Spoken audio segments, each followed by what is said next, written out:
कुछ साल पहले दीवानगंज गांव में सतीश नाम का एक लोहार रहा करता था। अपने शुरुआती दिनों में सतीश की जिंदगी बहुत अच्छी चल रही थी, लेकिन धीरे धीरे नई तकनीकों के आने से सतीश का काम कम पड़ने लगा। गांव वालों ने सतीश को किसान बनने के लिए कहा, लेकिन सतीश को अपने काम से बहुत लगाव था। वह अपना पेशा बदलना नहीं चाहता था। सतीश की पत्नी जमुना ने भी सतीश को कई बार समझाने की कोशिश की, लेकिन वह सुनने को तैयार नहीं हुए। चिंटू ही अपने पिता सतीश की बात से सहमत था। पापा, मैंने सुना है कि हमारे स्कूल का गेट बनाने की जिम्मेदारी आपको दी गई है। हाँ बेटा, काफी दिनों के बाद कोई अच्छा काम मिला है। पूरी लगन और तेज समय से पहले पूरा करना है बस मुझे। और उसके बाद का सोचा है कभी? कब तक किस्मत के भरोसे रहोगे आप? किस्मत? अपने काम पर भरोसा है, किस्मत पर नहीं। मैं तो बस आपके भले के लिए बोल रही हूँ। सतीश नया काम मिलने से बहुत खुश था। वो अपना काम पूरी लगन से करने लगा। तभी वहाँ पे मुखिया जी आते हैं। अरे क्या बात है सतीश, डिजाइन तो बड़ा अच्छा बनाया है गेट का भाई। हाँ मुखिया जी, काफी दिनों के बाद कोई अच्छा काम मिला है। अरे ये डिजाइन काफी दिनों से मेरे दिमाग में चल रहा था। अब काम मिला तो मैंने आज बना दिया। सच बताऊं तो ये काम मैं तुम्हें बड़ी मुश्किल से तुम्हें दे सका हूं भाई। लोहे के गेट के लिए फंड की थोड़ी कमी थी, पर बाद में जैसे तैसे करके मंजूरी मुझे मिली गई। आपका दिल से शुक्रिया मुखिया जी।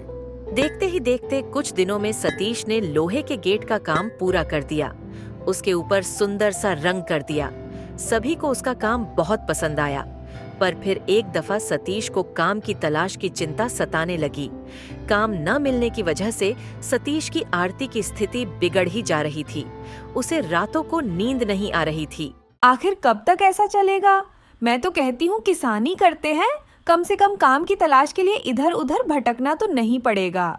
हाँ तुम सही कह रही हो, हमारे पास दूसरा कोई उपाय भी नहीं है। तभी सतीश जमुना का गहने लेकर जवेरी के पास गया और गहने बेच दिए और बच्ची कूची कमाई के पैसे से जमीन खरीद ली और उसने खेती शुरू कर दी।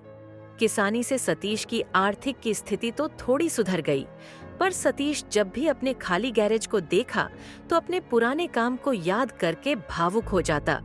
शुरुआती दिनों में किसानी तो अच्छी भाली हुई, पर शायद सतीश की किस्मत को कुछ और ही मंजूर था। अगले साल तेज गर्मी और बारिश न होने के कारण गांव के सभी किसान बहुत परेशान थे। सतीश की मुश्किलें और बढ़ गई। ना जाने भगवान हमारी कैसी परीक्षा ले रहा है। अब हमारे पास कुछ गिरवी रखने को भी नहीं है। मेरे पास एक उपाय है, लेकिन आप बुरा मत मानना। हाँ बोलो जमुना, मैं नहीं बुरा मानूंगा। आप अपने गैराज में रखा हुआ लोहे के सामान को बेच दीजिए, जिसे कुछ पैसे मिल जाएंगे। जमुना की ये बात सुनकर सतीश चौंक गया और भावुक हो गया। हाँ जमुना, तुम्हारी बात सही है, यही एक रास्ता बचा है। सतीश अपने गैराज में सब सामान को बेच दिया। उसके अच्छे खासे पैसे मिले, जिसे सतीश के घर की आर्थिक स्थिति सुधर गई। एक दिन की बात है, चिंटू अपने दोस्तों के साथ जंगल के पास वाले मैदान में क्रिकेट खेल रहा था। शाम का वक्त था। चिंटू ने बॉल को पूरी ताकत से हिट किया और बॉल जंगल में जा गिरी। कल ही नहीं बोल ली थी मैंने। अब अगर बॉल नहीं मिली तो उसके पैसे भी तुझे ही देने होंगे चिंटू। अरे चिंता मत कर दोस्त, बॉल मिल जाएगी मेरे भाई। राजू, चिंटू और सारे बाकी प्लेयर बॉल ढूंढने जंगल में चले गए। सबने पत्ते और झाड़ियां हटाकर बॉल देखा, पर बॉल कहीं भी नहीं मिली। थोड़ी ही देर में अंधेरा हो गया। राजू और चिंटू को छोड़ बाकी सभी लोग अपने घर को चले गए। चिंटू, मुझे नहीं लगता बॉल मिलेगी। एक काम कर, तू नई बॉल लेके उसे दे दे। मैं थोड़ी देर और कोशिश करूंगा, तुझे जाना है तो चला जा। चिंटू समझता था कि नई बॉल के पैसे देने की स्थिति में उसका परिवार बिल्कुल भी नहीं था। बॉल की तलाश उसे जंगल में थोड़ा और अंदर ले गया। अचानक घने अंधेरे में चिंटू को रोशनी नजर आई। पहले चिंटू थोड़ा डर गया, पर फिर उसने जरा हिम्मत जुटाकर और रोशनी की ओर बढ़ता चला गया। थोड़ी दूर चलकर चिंटू जंगल के अंदर एक विशाल सुरंग देखकर दंग रह गया। सुरंग के अंदर से रोशनी आ रही थी। चिंटू सुरंग के अंदर जाने लगा। सुरंग के अंदर दीवारों पर प्राचीन कलाकृतियां बनी हुई थीं, मानो किसी राजा महाराजा का महल लग रहा हो। सुरंग के और अंदर जाने पर चिंटू को एक छोटा सा संदूक मिला, जिसमें से रोशनी आ रही थी। चिंटू ने हिम्मत करके संदूक खोल और देखा कि संदूक सोने के सिक्के और पुराने जेवर से भरा हुआ था। चिंटू ने आगे पीछे देखा और संदूक उठाकर घर लौट गया। आज बहुत देर कर दी तुमने। आने में देर होने की वजह आप सुनोगे ना तो आपके होश उड़ जाएंगे पापा। अच्छा, ऐसा क्या हुआ?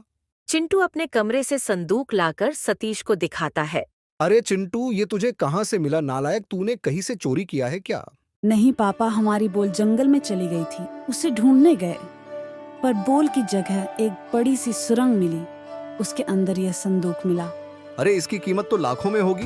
भगवान ने हमें गरीबी से हमेशा के लिए आजाद करने की सोच लिए लगता है। सतीश ने किसानी वाली जमीन पर बड़ी सी स्टील और आयरन वर्क की फैक्ट्री खोल ली और धीरे धीरे उसे खूब सारे काम के ऑर्डर आने लगे। उसने बहुत सारे गांव के लोगों को अपनी फैक्ट्री में काम भी दिया। एक बार फिर सतीश की किस्मत ने उसे उसके मनपसंद काम पर लगा दिया और देखते ही देखते सतीश ने अपने सपनों को हकीकत में बदल डाला।